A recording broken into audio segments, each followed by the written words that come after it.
Assalomu alaykum qadrli guruhimiz a'zolari. Hozir biz Baxmal tumani Novqota ziyoratgohiga keldik. 18-asrda madaniy meros sifatida muhofaza qilingan Novqota ziyoratgohi. Mana orasalgan chiroyli joylar ekan azizlar. Kirish joyi mana bu darvozasi.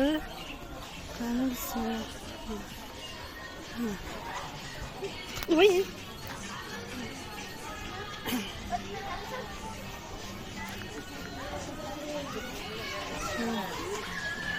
Güzel chiroyli joylar ekan.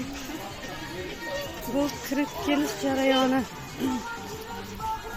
Kirib kelish joyi.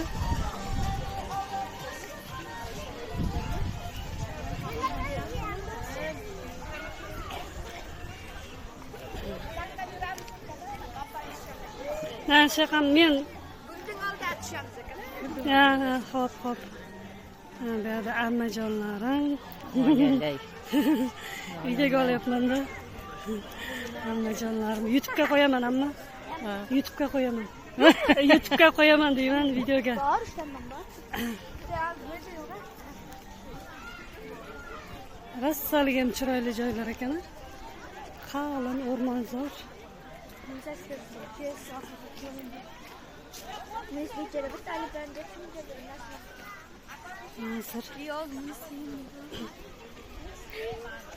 Ha, Gulda oldiga boramiz dedim.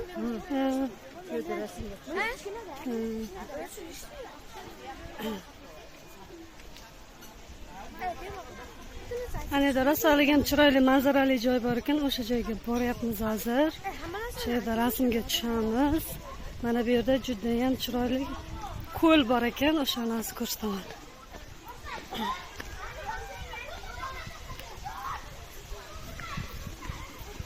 Juda chiroyli manzarali. Tabiiy gulmikan? Ha? Sunniymi?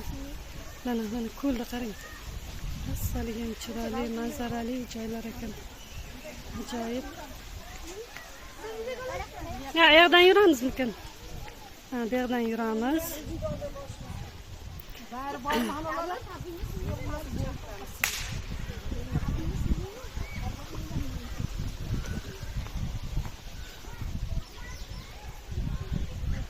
Rassolgin chiroyli joylar ekan. Mana ko'l. Bu suv qayerdan kelar ekan? Ana Guldan oldiga qanday o'tamiz ekan? Qani O'tib bo'lmaydi. yerdan o'tib bo'lmaydi shekilli. Yerdan o'ta olmaymiz shekilli. Nariyoqdan aylanib. Nariyoqdan kelamiz ekan. Yo, bormikan o'tadigan? Borsa bo'ladimi, o'tsa? Ha, bo'lar ekan. Bu mana bu suv. Anaqa buloq suvmi? Ha, buloq. Ha? Buloqdan chiqadimi? Ha, buloqdan chiqar ekan bu suv. Ha. Shuna qarasin. Yuring.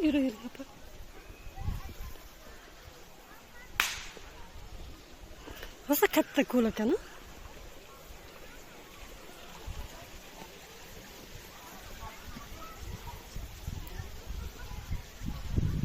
Qani o'tadigan joy izlayapmiz. Nima qiladigan joyi? Buni qo'ymaydi bola. Hamma ham yoqib Anaqami? O'tadigan joy yo'qmikan? yo'q, unda o'tamiz. Ha, bo'ldi, nariyoqdan aylanamiz.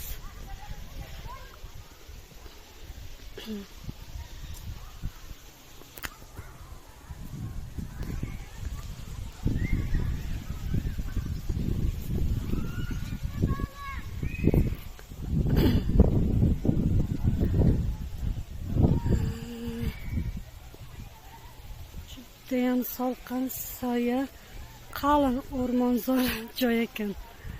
Juda chiroyli joylar. Sizlar qarang, bu meni onajonim. Bu meni qizim.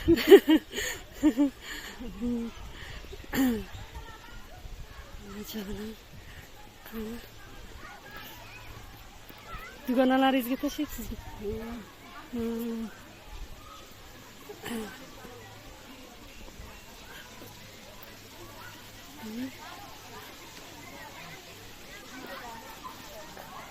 Uni ovqat o'zi uyda pishirib kelsa ham bo'lar ekan, shahmas. Ha, Uyda gazga pishirib tayyorlab, qozon bilan olib kelib shunday isitsa ham ha, bo'lar. ha, shunday. Yotsagan bo'lardi. Ishtovog'imizda vaqt kelsa qo'yardik.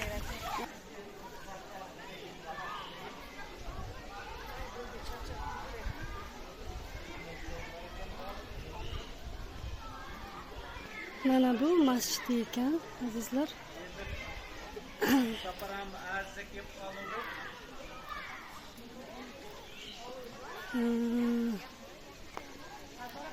Judayam katta joy ekan. Juda katta joy ekan. Hozir Novqa ota otamizni qabrlariga kelyapmiz.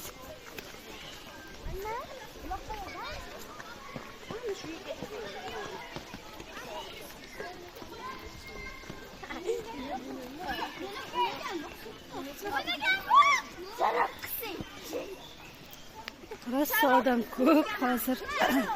Mana bu yerda ham baliqlar bor ekan, azizlar.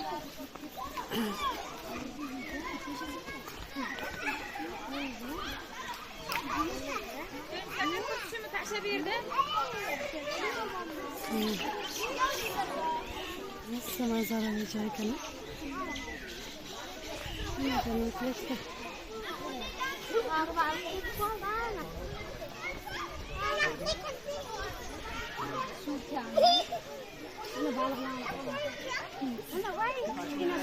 Voy muncha chiroyli. Ana sariq baliq, tilla baliq, balalarimni baxtim. Tilla baliq. Ana, qadis ol. Deb o'zim. Joy. Deb o'zim tashlab. Bitta ko'milib chiqib olam. Ana chiroyli. Tilla baliq bor ekan. Ana tilla baliq bor ekan. Bu avliyo joyda. O'shanda shunaqa baliqdan ham ketgan ekan. Tarixini kim aytib beribdi? Aytib beradigan bormadi? Yo'qda, buni ishim bo'ldi so'rash kerak. Eshitganman rivoyat. Yo'q. Biz yosh bola bo'lganmiz dedi. Qani sariq tilla baliq o'sha o'rnat berdingmi? Mana. Baliqlar, boshqa baliqlar ham ko'p ekan. Asta o'tin. Yo'q bilan ushlab bo'lmaydi qizim. Xudo xohlasa. Hozir Novqa otamizni qabrlariga kelyapmiz. Tarix haqida ham so'rayman. Azizlar. Mana bu yerda Novqa otamizning qabrlari bor ekan. Mana bu toshni xosiyati bor ekan, azizlar. Mana bu joyda Novqa otamiz ko'milgan joy ekan. Mana bu toshning xosiyati bor ekan. Tomog'ida allergiyasi borlar, yo'tali borlar buni ichsa juda ham anaqa qilar ekan, shifo topar ekan. Mana shundan 3 marta, 3 ta chuqurchadan ichish kerak ekan, suv to'ldirib. Shunaqa xosiyati bor ekan. Mana bu toshni qanaqadir davolovchi minerallari bo'lsa kerak-da, menimcha.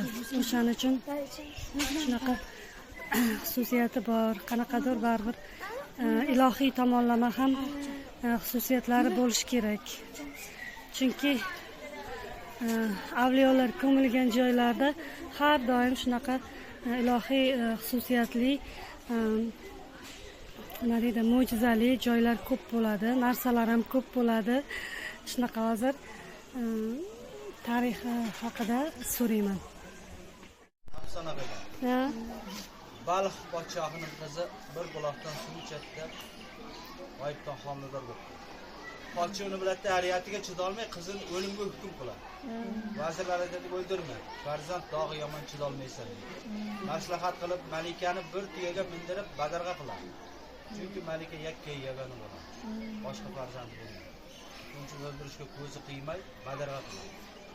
Malika yo'l yurib mana shu yerga kelib qoladi. Oy kuni yaqin farzandli bo'lish kerak. Tuyasiga cho'kdiydi, malika tushadi, o'sha cho'kkan joyida tuproqqa aylanib qoladi.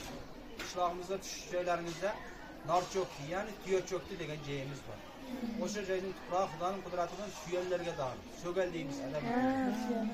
Malika shunday oshib keladi, soylik pana joy, mana shu yerda ko'zi yoradi. Qarasa suv yo'q. Poklanish uchun suv izlab ketgan payt chaqaloqshunday panjasini bosgan joydan suv chiqadi. O'sha 5 panja buloq ana shundan kelib chiqdi. Malika qaytib kelsa suv bor, bolasini ham, o'zini ham poklagandan keyin Malikaga lido bo'ladi, bolani suvga tashladi. Enayzor ko'zi qiymaydi, amirni bajarmasa bo'lmaydi. Bolasini oyog'ini suvga tekkizgan payt suv baribir tortib ketadi, bola baliq aylanib qoladi. Suvda baliq bor. O'shani bizning qishloqning aholisi bola bilan yemaydi. Malikani shu yerda aylanib yurib ketolmay qoladi. Vaqtlar o'tib farishtalar osmondan ketadi. Yana bir rivoyatda mana shu yerda g'orbigan deyishadi, o'shanga kirib ketib, to qiyomatgacha namoz o'qiydi, toat ibodatda bo'ladi. Bu Nalqa ota avliyo bobomiz o'sha Malikaning tog'alari, vazirlaridan biri bo'ladi. Boy o'limdan qolganlardan biri bo'ladi. Jiyanlarni izlab yo'lga chiqadi. Bilimli, xislatli kishi bo'ladi. Jiyanlarning oxirgi manzil makoni mana shu yer bo'lganini biladi-da, shu yerda qolib, shu yerda toat ibodat qiladi. Bizning qishloqqa asoslagan mana shu yerlarda obod qilgan kishi Nalqa avliyo bobomiz. Har bir ziyoratga o'zining barani xissati bo'ladi. Hazratda o'tgan temirchilar deb boradigan biz. Bu yerga farzand talablar keladi. Shifo talablar keladi. Qisqagina afsona rivoyati mana shu. Rahmat.